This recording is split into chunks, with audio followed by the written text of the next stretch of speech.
More than 100 people are dead after a catastrophic flood in central Texas, but that number would be higher without heroic rescuers.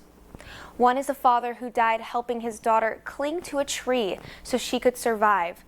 The owner of a devastated RV park recalls helping residents through the water and her husband nearly dying in the river.